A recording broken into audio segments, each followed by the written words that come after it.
अऊज़ु बिल्लाहि मिनश्शैतानिर्रजीम बिस्मिल्लाहिर्रहमानिर्रहीम अल्हम्दुलिल्लाहि रब्बिल आलमीन व बिही नस्तईन व हुवा खैरुल मुईन वल आक़िबतु लिल मुत्तक़ीन व सल्लल्लाहु अला मुहम्मदिन व आलिहि त्ताहिरीन।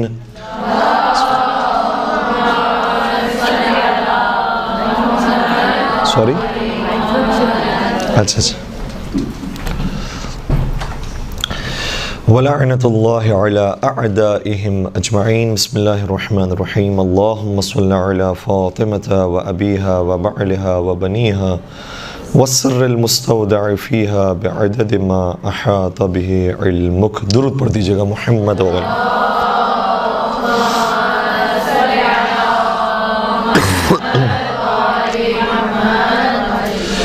नबी अकरम हज़रत मुहम्मद मुस्तफ़ा सल्लल्लाहु अलैहि वसल्लम शाह फरमाते हैं कि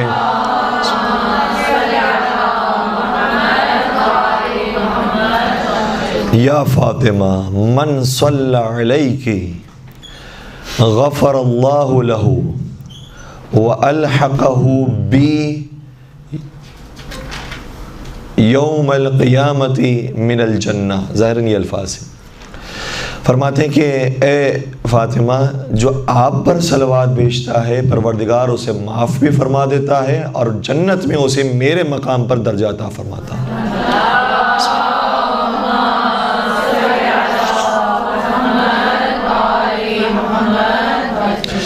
हज़रत सैयदा कायनात से इन अय्याम के अंदर हमें ये भी पैगाम लोगों तक पहुँचाना चाहिए कि देखें, अगर परेशानियाँ हैं, मुश्किलात हैं, तो आप सैयदा कायनात का वास्ता दीजिए, उनको वसीला बनाइए, बिनते रसूल का वसीला बनाइए, दुख्तर रसूल का वसीला बनाइए, बज़तुर रसूल का वसीला बनाइए, बीवी पाक दामन को वसीला बनाइए, खातून जन्नत को वसीला बनाइए। ये हम बयान करेंगे तो भी बहुत काफ़ी है इन्हें सैयदा कायनात से जोड़ने के लिए। और अगर ये जुड़ गए बीवी सैयदा कायनात से तो उनके मकतब से भी यकीनन जुड़ जाएंगे। एक दुआ है, यकीनन आप बुजुर्गान ने सुनी होगी, कई सारे बड़े बड़े उलमा ने बयान किया है, शेख बाही ने इसे ज़िक्र किया है, आगा जाफ़र मुज्तहिदी ने इस दुआ को और इस सलावात को ज़िक्र किया है, इसी तरीक़े से मुल्ला अली मासूमी हमदानी ने ज़िक्र किया है, शेख क़य्यूमी ने इसे ज़िक्र किया है, आयतुल्लाह मरशी नजफ़ी ने बाकायदा ये कहा कि अपने वाजिब नमाज़ों के क़ुनूत में इस सलावात को पढ़ा करो। वो सलावात कौन सी हैं? बिस्मिल्लाहिर्रहमानिर्रहीम। अल्लाहुम्मा सल्लि अला फ़ातिमता व अबीहा व बअलिहा व बनीहा वस्सिर्रिल मुस्तौदअ फ़ीहा बिअदद मा अहात बिही इल्मुक। परवरदिगारा, तू सलावात और रहमत नाजिल फरमा हज़रत फ़ातिमा ज़हरा पर, उनके वालिद बुज़ुर्गवार पर, उनके शौहर नामदार पर, उनके पाक औलाद पर और उस राज के ऊपर कि जो उनके अंदर वदीअत किया गया है और बतौर अमानत रखा गया है। इतनी तादाद में रहमत नाजिल फरमा कि जिसके अहाता सिर्फ तेरा इल्म कर सकता।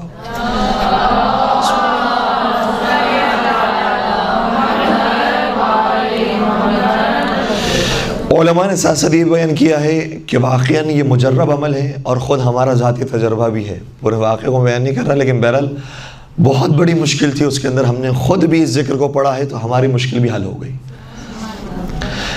उलमा बयान फरमाते हैं कि अगर मुश्किल वाक़ईन बहुत बड़ी हो, ज़िंदगी मौत का मामला हो, तो इस सलावात को 530 मरतबा पढ़िए, 530 टाइम्स।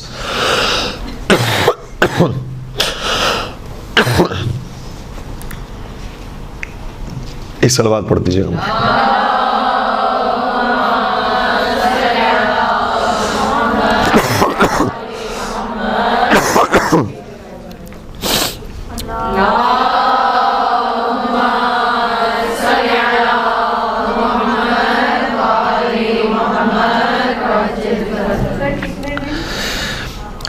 वैसे जब तक ये मुश्किल हल ना हो उससे पहले तक इसे 530 मरतबा पढ़े। और अगर उस दिन देखा आपने या कुछ दिनों के अंदर देखा कि ज़ाहिरी तौर पर कोई नतीजा नहीं निकला है और फिर और मुश्किलात के अंदर इंसान घिरता जा रहा है, तो दोबारा से इस अमल को दोहराया जा सकता है।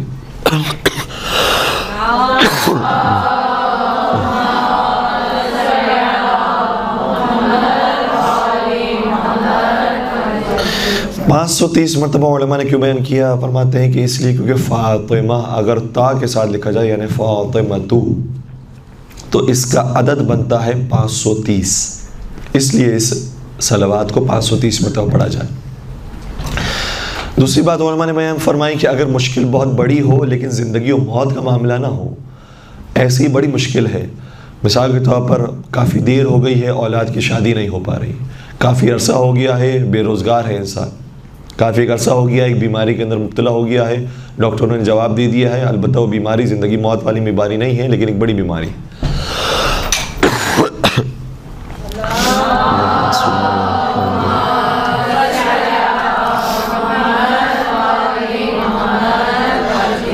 तब इस सलवात को 135 मरतबा पढ़ा जाए, 135 टाइम्स पढ़ा जाए। क्यों? इसलिए क्योंकि फ़ातिमा अगर हे के साथ ख़त्म किया जाए फ़ातिमा, तो इसका अदद बनता है 135, इसलिए इसे 135 मरतबा पढ़ा जाए बीबी सैयदा के नाम की वजह से। मुल्ला अली मासूमी हमदानी ये भी कोई मामूली शख्सियत नहीं है कि जिन्होंने इस दुआ को मुतारिफ़ करवाया और कई लोगों के दरमियान इस दुआ को राइज किया।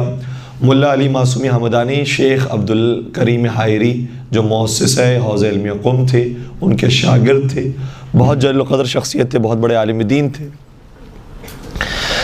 और बिलाखिर जब वो दर्जा इज्तिहाद पर पहुँचे अपने उस्ताद के इंतकाल के बाद, तो लोगों ने उनसे तकाज़ा किया कि आप भी रिसाला अमलिया दीजिए, आप भी हमें तौज़ुल मसाइल प्रोवाइड कीजिए। तो उन्होंने उस ज़माने में बड़ा खूबसूरत जवाब दिया, और ये जहाँ मोमिनीन के लिए लम्हा फ़िक्रिया है, साथ साथ ख़ुद उलमा के लिए लम्हा फ़िक्रिया।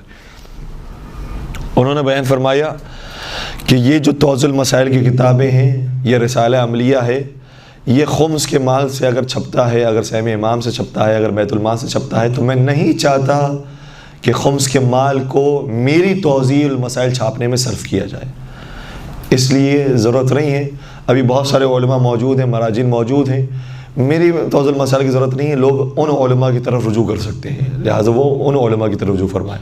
अगर कोई वाक़ईन ये कहता है कि मैं ही उसके लिए इस ज़माने का आलम हूँ, तो वो इख्तिलाफ़ी मसाइल मुझसे दरियाफ़त करने के लिए आ जाएँ, बाकी ख़ास इसके ऊपर अखराजात बर्दाश्त करने की ज़रूरत नहीं है, और मोमिनीन का माल इस मकाम पर लगाने की ज़रूरत नहीं है। ये शख्सियत थी मुल्ला अली मासूमी हमदानी की। इसी तरीके से जब इनकलाब का ज़माना आया, इमाम ख़ुमैनी का दौर था, इमाम ख़ुमैनी जैसे जैसे इनकलाब के लिए राह हमवार कर रहे थे, तो बहुत सारे उलमा को ऐसा महसूस हुआ कि बहुत तेज़ी से वो सफ़र कर रहे हैं और बहुत जल्दी इनकलाब के करीब जाना चाहते हैं, कहीं ऐसा ना हो कि मामलात बिगड़ जाएँ और इनकलाब बरअक्स हो जाए और शियों का कुछ तो कुछ तार हो जाए। इसलिए बाज़ उलमा ने उन्हें नसीहत की, बाज़ उलमा ने रोकने का मशवरा दिया और ये मुनासिब समझा कि अपनी रफ्तार को थोड़ा सा कम कर दिया जाए। तो उनमें मुल्ला अली मासूमी हमदानी भी शामिल थे, और उन्होंने ये इमाम ख़ुमैनी से अर्ज़ किया कि आयतुल्लाह ख़ुमैनी, आप अबू ज़र की रफ्तार से आगे बढ़ रहे हैं, आप बहुत जल्दी आगे बढ़ रहे हैं और बहुत तेज़ी से आगे बढ़ रहे हैं, तो थोड़ा सा अपनी रफ्तार को कम कीजिए। तो सामने से इमाम ख़ुमैनी ने बड़े प्यार के साथ, बड़ी मोहब्बत के साथ जवाब दिया, कहा कि मैं चाहता हूँ कि सलमान भी अबू ज़र के साथ मिल जाए और सलमान भी उसी रफ्तार से आगे बढ़े। तो ये लक़ब उन्हें आयतुल्लाह ख़ुमैनी की तरफ से भी नसीब हुआ। ये शख्सियत रखने वाले थे और उन्होंने इस अमल को बयान किया है, और कई सारे लोगों के तजर्बे के अंदर ये बात आई है कि जब सैयदा कायनात के वास्ते से दुआ मांगी गई है तो वो यकीनन पूरी हुई। बिलखुसूस जब अय्याम फ़ातिमिया है तो ज़्यादातर लोगों को जोड़ा जाए हज़रत फ़ातिमा ज़हरा के नाम के साथ। हमें इन अय्याम के अंदर किसी के ख़िलाफ़ कोई नारेबाजी करने की ज़रूरत नहीं है, किसी के ख़िलाफ़ वो काम करने की ज़रूरत नहीं है कि जिससे इश्तिआल बढ़े। हम दो काम कर सकते हैं, या ज़्यादा से ज़्यादा आप कहिए कि अगर हम ज़्यादा तफसील से बयान करें तो 3 काम कर सकते हैं। एक काम ये हो कि हम सियाह लिबास पहनने की कोशिश करें इन अय्याम में, ताकि अगर कोई देखता है, महसूस करता है, अगर कोई, वैसे तो बहुत सारे लोग देख लेते हैं, समझ जाते हैं कि कोई ख़ास अय्याम चल रहे हैं, लेकिन अगर कोई पूछता भी है तो इतना जवाब दीजिए हज़रत फ़ातिमा ज़हरा सलाम अलैहा की शहादत के अय्याम है। और बहुत ज़्यादा जज्बाती होने की और किसी के ऊपर टॉन्ट करने की और तंज करने की ज़रूरत नहीं है, सिर्फ अगर ये भी कह दे तो बहुत है कि हज़रत फ़ातिमा ज़हरा सलाम अलैहा की शहादत के अय्याम। फिर आप कहें कि रसूलुल्लाह की दुख्तर नेक अख्तर के अय्याम है, बिन्त रसूल के अय्याम है, सबसे ज़्यादा पैगंबर की लाडली बेटी, चहीती बेटी, प्यारी बेटी के अय्याम है, नूरानी बेटी के अय्याम है। फिर मज़ीद और आगे बात बढ़ेगी तो फिर सैयदा के बारे में और बातें बयान करने की फ़ुर्सत मिलेगी। पहली चीज़ ये कि इंसान सियाह लिबास पहने। दूसरी चीज़ ये कि अपने पोस्टर्स के ऊपर, अपनी ज़बानों के ऊपर, अपने बच्चों के लिए भी कि जब भी वो बाहर जाएं तो ये लफ्ज़ हमेशा इस्तेमाल करें कि ये अय्याम शहादत हज़रत फ़ातिमा ज़हरा सलाम अलैहा की। ये ना कहें कि वफ़ात हज़रत फ़ातिमा ज़हरा, रहलत हज़रत फ़ातिमा ज़हरा, ये अल्फाज इस्तेमाल ना करें, शहादत का लफ्ज़ इस्तेमाल कीजिए। और अलबत्ता शायद हमने पिछले लेक्चर के अंदर ये अर्ज़ किया था कि अरबी ज़बान में वफ़ात का लफ्ज़ भी वसी मफ़हूम रखता है कि जिसके अंदर शहादत का माना भी शामिल होता है, लेकिन उर्दू ज़बान में जब वफ़ात कहा जाता है तो इसका मतलब ये हुआ कि इसका मतलब शहादत नहीं हुई थी, इसलिए शहादत के लफ्ज़ पर ताकीद कीजिए, शहादत हज़रत फ़ातिमा ज़हरा सलाम अलैहा कहिए। और तीसरी बात ये कि बीबी के नाम को ज़्यादा से ज़्यादा आम कीजिए। ख़ुद नाम सैयदा कायनात इतना बाबरकत नाम है कि जो लेने वाला हो, चाहे अपना हो या गैर हो, खुद ब खुद वो सैयदा कायनात के मख्तब पर आ जाएगा। मुझे बताइए, जनाब हुर अलैहिस्सलाम बने तो किस नाम से बने हैं? एहतराम हज़रत फ़ातिमा ज़हरा ने क्या मकाम दिया है जनाब हुर को कि इमाम सादिक़, इमाम मासूम, हुज्जत खुदा, ये जुमले अदा करे कि बे अबी अंतुम व उम्मी तिब्तुम। इमाम सादिक़ ये कह रहे हैं कि मेरे माँ बाप तुम पर कुर्बान हो जाए, ऐ शुहदाए करबला तुम पर मेरे माँ बाप कुर्बान हो जाए। वो मकाम हज़रत हुर अलैहिस्सलाम ने पा लिया। तो अगर कोई हज़रत फ़ातिमा के साथ मुत्तसिल हो जाता है तो फिर ख़ुद ब खुद सारे अहले बैत के साथ मुत्तसिल हो जाता है, क्योंकि ये हल्क़े वस्ल है मोहम्मद और आले मोहम्मद के दरमियान। सभी के साथ हज़रत फ़ातिमा के ज़रिए इंसान मुल्हक़ कर देता है, मिला देता है। एक हालिया ज़माने का वाक़या है और एक अच्छी किताब भी है, तहरीक फ़ातिमिया, तहरीक फ़ातिमी के नाम से उर्दू ज़बान में किताब मौजूद है, तहरीक फ़ातिमी। इस किताब का शायद ज़ाहिरन आखिरी वाक़या ये वाक़या है। कहते हैं कि अमेरिका के अंदर वाशिंगटन में एक इमाम बारगाह से एक ईरानी आलिम वापस अपने घर की तरफ लौट रहे थे। रेड सिग्नल पर जब उनकी गाड़ी रुकी तो एक ख़ातून, अमेरिका की ख़ातून उनकी गाड़ी के करीब आई और नॉक किया, और नॉक करने के बाद सवाल किया कि आर यू ईरानियन, आप ईरानी हैं क्या? उन्होंने कहा कि जी मैं ईरानी हूँ। अच्छा, ईरानी का मतलब पूरी दुनिया के अंदर ये होता है कि नशिया भी है, ईरानी है नशिया है। तो कहा कि जी मैं ईरानी हूँ। तो कहा कि मेरा बच्चा बहुत बीमार हो गया है, बहुत मरीज़ है, और इतना मरीज़ है कि डॉक्टर ने इन्हें कह दिया है कि इसे ब्लड कैंसर है, ये बच नहीं सकता है। हमने डॉक्टरों को दिखाया है, लेकिन डॉक्टरों ने जवाब दे दिया है आप कोई काम कीजिए, क्योंकि आप जिन हस्तियों को मानते हैं वो बड़ी बाबरकत हस्ती है, आप उन हस्तियों के वसीले से उन हस्तियों का नाम लीजिए ताकि मेरे बच्चे को शायद मुमकिन है कि परवरदिगार शिफा दे दे। इन्होंने कहा कि मैं डायरेक्ट तो ऐसे नहीं कह सकता कि बीबी का नाम लें या मौला हुसैन का नाम लें, इस तरीके से शिफा मिल जाएगी और कोई श्योरिटी दूँ या कोई गारंटी दूँ। लेकिन उन्होंने कहा कि इमाम बारगाह के अंदर मजालिस चल रही हैं, अय्याम फ़ातिमिया ही है। कहा कि मजालिस चल रही हैं, शब जुमा हमारे यहाँ पर तफसील के साथ मजलिस मुनक्किद होती है, हदीस किसा भी होती है, मजलिस भी होती है, मातमदारी होती है, लिहाजा आप माफ़ कीजिएगा, लिहाजा आप शब जुमा आइएगा। ये अगली ही रात वहाँ पर पहुँच गई अपने बच्चे को लेकर। जो जानते थे ईरानी आलिम दीन, उन्होंने इस्तकबाल किया, उन्होंने वेलकम किया, बिठाया, और जब मजलिस ख़त्म हुई तो उन्हें न्याज पेश की। तो न्याज पेश करने के बाद कहा कि ये न्याज आप अपने इस बच्चे को भी चखाइएगा, इसको भी दीजिएगा। इन्होंने कहा कि ये इसको ब्लड कैंसर है और डॉक्टर ने मना किया है कि ये कुछ खा नहीं सकता, इसको मैं कुछ दे नहीं सकती और ये कुछ खाता है भी नहीं। कहा कि नहीं, लेकिन फिर भी आप कुछ एक छोटा सा भी ज़र्रा आप न्याज़े इमाम हुसैन के से दे दीजिए, इंशाअल्लाह उम्मीद है कि मौला के सदक़े से शिफा नसीब होगी। उस वक्त तो वो नहीं खिला पाई, लेकिन 2 दिन के बाद वो ख़ातून इमाम बारगाह पहुँची और रोते रोते पहुँची। उस ईरानी आलिम दीन ने जब उसे रोता हुआ देखा तो समझ गए कि लगता है कि इसके बेटे का इंतकाल हो गया है। आए करीब और उन्हें ताज़ियत पेश की। खुदा इंशाअल्लाह गरी का रहमत करे, खुदा हौसला दे, सब्र दे, इंशाअल्लाह वो अच्छी जगह पर होंगे। तो वो खातून कहने लगी, आप क्या बात कर रहे हैं, मेरा बेटा ज़िंदा हो गया है, मेरे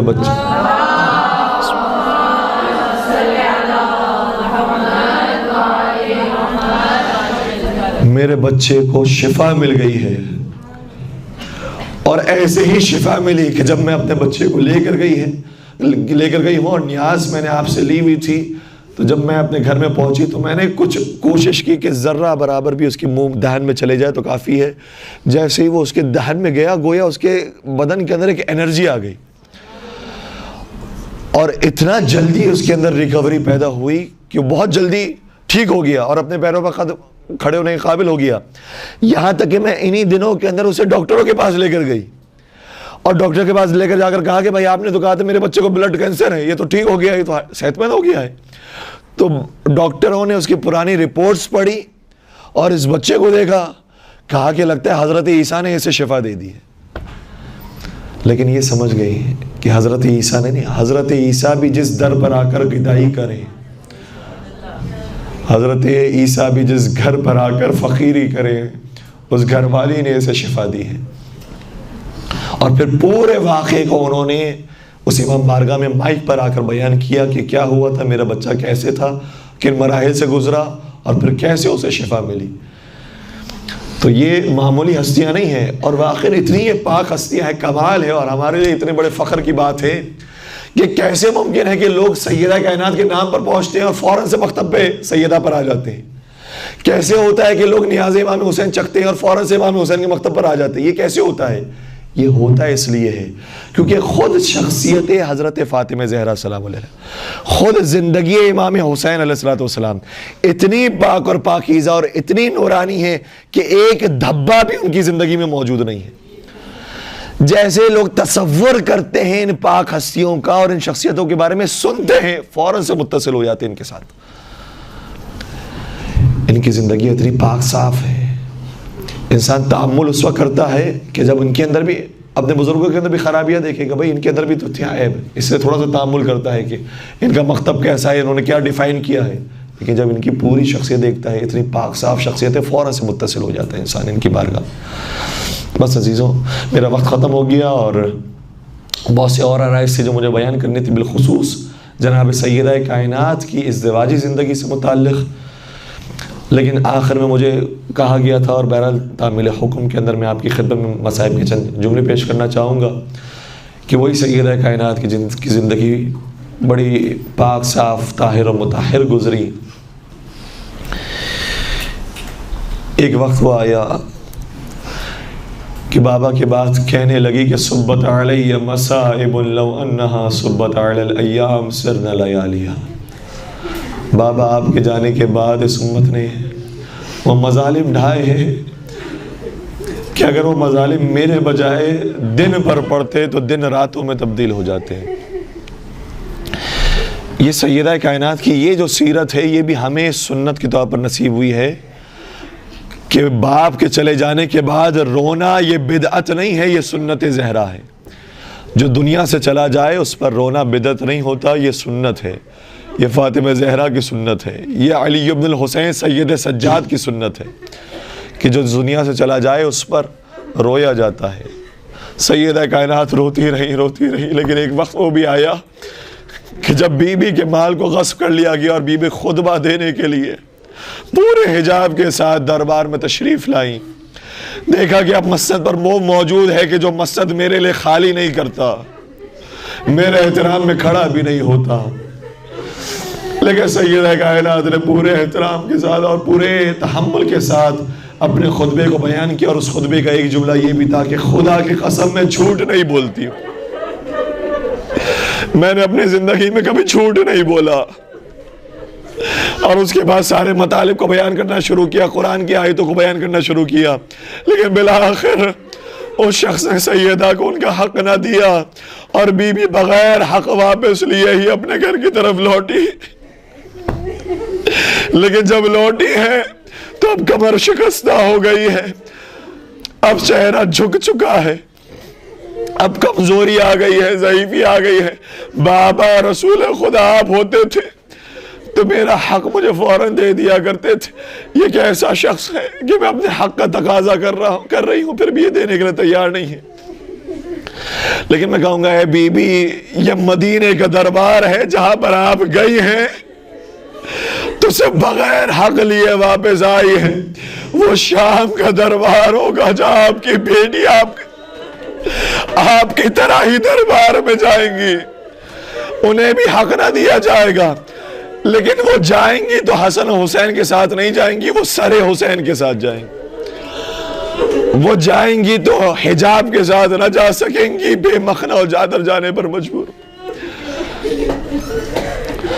और जब वो वापस आएंगी तो ताजियानों के साथ वापस आएंगी। सैयदा कायनात घर में पहुंच गई और ये कुछ आखिरी अय्याम सैयदा कायनात ने बिस्तर ही पर गुजारे। जाहिर सी बात है कि जिसका बाजू वर्म शुदा हो, जिसकी पसलियाँ टूट चुकी हो, जिसका पहलू शिकस्ता हो, वो कैसे खड़े हो सकता है। लेकिन रिवायतें बड़ी अजीब है। आखिरी दिन की रिवायत यह है कि सैयदा कायनात खड़ी हो गई। सैयदा कायनात खड़ी हो गई और जनाब फिजा ने देखा कि आज बिन्ते रसूल ने बहबूद पा लिया है, आज कोई ताकत महसूस हो गई है। आप जानते हैं कि आज आखिरी दिन है, लेकिन जनाब फिजा तो नहीं जानती थी, समझ रही थी कि अभी सैयदा कायनात और जिएगी। देखा कि बीबी खड़ी हुई, एक हाथ से दीवार को पकड़ा, दूसरे हाथ से अपने बदन मुतहर को पकड़ा और उसके बाद घर की सफाई करने लगी। घर की सफाई करने के बाद अपने बच्चों के कपड़ों को धोने लगी। बच्चों के कपड़ों को धोने के बाद बच्चों के लिए खाना तैयार किया। जनाब फिजा ने अर्ज किया है बिन्ते रसूल हम मौजूद हैं, हम खिदमत करेंगे, आप तशरीफ फरमा हो जाइए। जनाब फिजा से फरमाने लगी है, फिजा मुझे महसूस होता है कि आज मेरी बाबा से मुलाकात होने, बस मेरे सीने में ताकत नहीं, मैं आखिरी लफ्ज और आखिरी फिक्र अदा कर रहा हूं। मैं कहूंगा बीबी, आपको अपने जाने के बाद हसन हुसैन के खाने का कितना ख्याल था कि मेरे बच्चे भूखे ना रहे। लेकिन आप करबला में आती तो देखती कि आपके हुसैन 3 दिन के न सिर्फ भूखे मारे गए बल्कि 3 दिन के प्यासे शहीद किए। शिमर का कुन खंजर था और हुसैन का हलकों में खुश्क।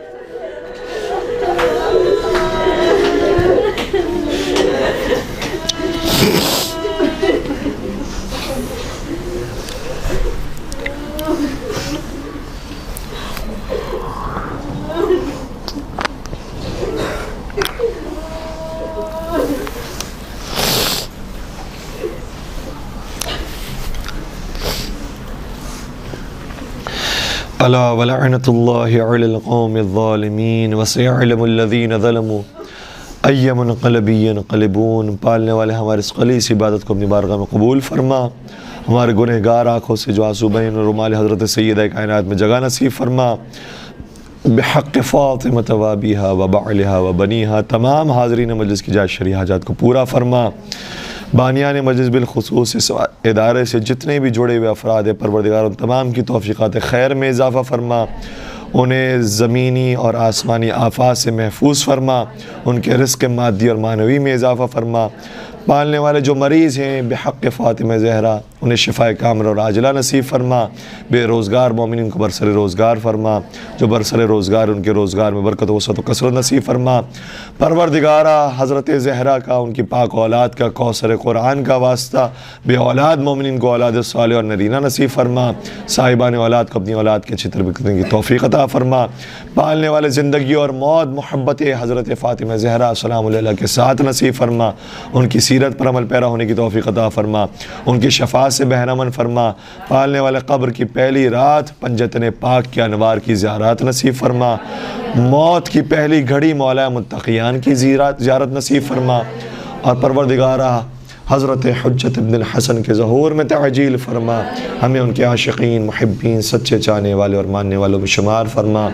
रब्बना तक़ब्बल मिन्ना इन्नका अंतस समीउल अलीम व तुब अलैना इन्नका अंतत तव्वाबुर रहीम बिरहमतिका या अरहमर राहिमीन।